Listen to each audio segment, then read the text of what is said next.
Bonjour, je vais vous parler du mouvement lesbien féministe mexicain depuis sa création dans les années 70 jusque dans l'actualité. Et j'ai décidé d'aborder le mouvement en parlant des différents groupes qui l'ont composé selon les époques.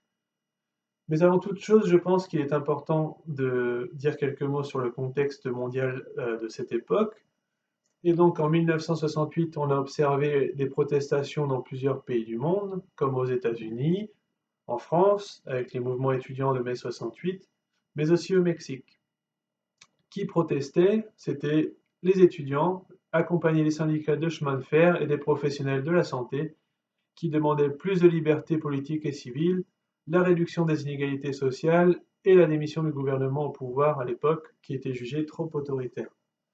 Et donc l'émergence de ces mouvements a donné une voix à certaines minorités qui ont pu exprimer leurs idées et exiger la création de lois.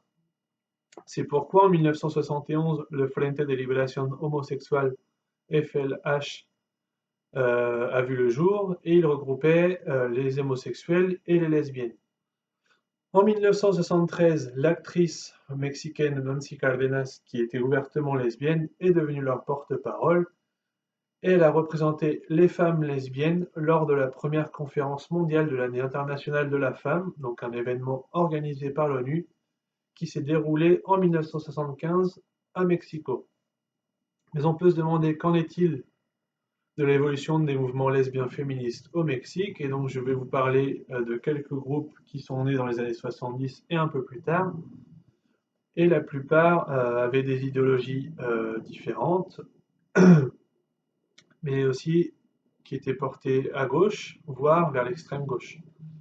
Et donc d'abord est né le mouvement Aclatas, qui voulait transformer radicalement toute la société et la culture existante à partir d'une nouvelle conception de la femme.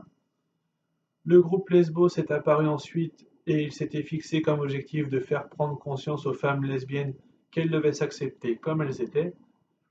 Et le groupe Oikabet, qui est un acronyme en langue maya, a constitué la première représentation politique composée de femmes lesbiennes mexicaines adoptant une orientation féministe à caractère socialiste et révolutionnaire, donc vers l'extrême gauche.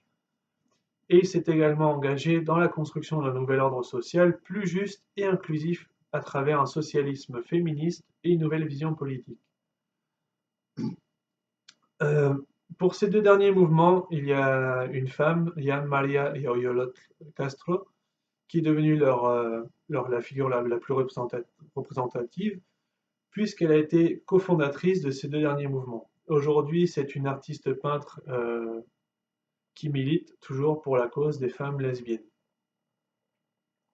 Au fil des années, il y a eu plusieurs tentatives d'alliance, notamment avec le Front homosexuel d'action révolutionnaire, le FAR, F-H-A-R, mais il y a eu une séparation après seulement 2 mois de collaboration dans les années 70, à cause d'une remarque anti-lesbienne de la part d'un des leaders gays de ce groupe, qui a dit, je cite, les hétérosexuels ont besoin des femmes pour la procréation, pour les tâches domestiques et pour les relations sexuelles.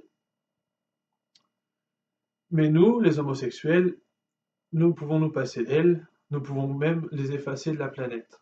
Donc on imagine qu'après cette remarque, les femmes lesbiennes féministes ont décidé de se séparer de ce groupe phare, et cela a marqué la volonté, vraiment, ça a vraiment marqué leur volonté de se démarquer complètement des autres mouvements LGBT qui naissaient à ce moment-là, car ils ne répondaient plus du tout à leurs attentes. Elles ont par la suite essayé d'effacer les marques de la société patriarcale, même au sein des autres groupes lesbiens, car certaines femmes lesbiennes étaient jugées machistes. Donc on peut observer qu'à travers ces 2 premières décennies, 70-80, il a été très difficile pour ces groupes de se faire une place dans la société d'alors, car énormément de divergences existaient entre les groupes hétéro-féministes et les lesbiennes conservatrices, entre autres. Un peu plus tard, dans les années 90, est né le Closet de Sor Juana. Donc Sor Juana Inés de la Cruz était une poétesse dramaturge mexicaine du XVIIe siècle, qui est devenue le symbole pour le mouvement féministe, puisque cette poétesse était la première montrer qu'elle pouvait faire aussi bien que les hommes, et pour ce, elle s'était déguisée en homme pour pouvoir étudier. Donc le Closet de Sor Juana a été fondé en 1996 mais était actif depuis 1992. Ce collectif a été dirigé pendant 20 ans par la première députée ouvertement lesbienne qui s'appelle Patria Jiménez et elle a été élue en 1997 avec le Parti de la Révolution démocratique, PRD, un parti de gauche au Mexique. Qu'ont réussi à faire ces mouvements? Donc, au tout début de la collaboration, dans les années 70, il y a eu la mise en place des premières marches de fierté gay, donc en 1978, grâce à la collaboration, comme je disais, entre les mouvements gays et lesbiens. Plus récemment, en 2017, Jan María Yaoyolot Castro a créé l'archive historique du mouvement lesbien féministe au Mexique. Elle a réussi à réunir plus de 9000 documents, donc des posters, des photographies, des documents audio, des documents vidéo, tout ceci regroupé en 42 tomes. Et afin de promouvoir son travail, une organisation a été organisée, une exposition a été organisée en mai 2018. Elle s'appelait Laberintos Inexplorados, entre la misogynia y la lesbofobia. Elle a été réalisée dans la galerie José María Velasco à Tepito, dans la ville de Mexico, et Tepito est un quartier populaire, donc pour toucher le plus de monde possible. Enfin, en 2003, il y a eu également la mise en place des marches lesbiennes à Mexico. Donc c'était encore une fois pour marquer la volonté de ces femmes de rompre avec les autres groupes gays et lesbiens, car elles expriment une idéologie qui leur est propre, c'est-à-dire celle de vivre leur sexualité comme elles le veulent, tout en montrant que les femmes sont capables de créer leur propre modèle de société sans l'aide des hommes. Et donc, pour réaliser ce travail, je me suis basé principalement sur ces 3 travaux.